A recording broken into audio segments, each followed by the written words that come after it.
ভট্টা খেত 10 কাঠা জমিনে ভট্টা খেত তুললাম, মানুষের যন্ত্রণায় ভট্টা গাছ নাই সব নিচে এই কয়টা ভট্টা গাছ আমার বই রান্না হবো।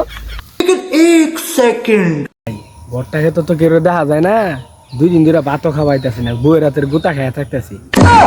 খড়ির লিগে তো মরার বই রাইন দাও দেয় না, দেখ 2টা ভট্টা গাছ তুলে এই যে খড়ি পায়ে হালাইছি, দেখি খেতো আশেপাশে কেউ আছে নাই, খড়ি কয়টা পলায় তুলে লয়ে যাবো।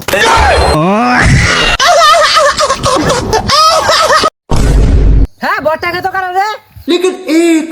এই যে রে, কিন্তু কি ভট্টা ক্ষেতের মালিক আছে? খারা তোর জন্মের ভট্টা গাছটা তুলাই যাচ্ছি। এটা দেখছর কি আন্দাই দিয়া বিন্দাই থয়ে যাও মুগা। হে সর্বনাশ, ওই তুই কারা রে? এই সর্বনাশ, এটা তো আমার শ্বশুর।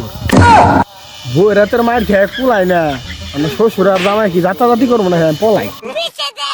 হে সর্বনাশ, এটা তো আমার জিজামাই। আল্লাহ, জিজামাইয়ের লগে খারাপ ব্যবহার করি আল্লাহ।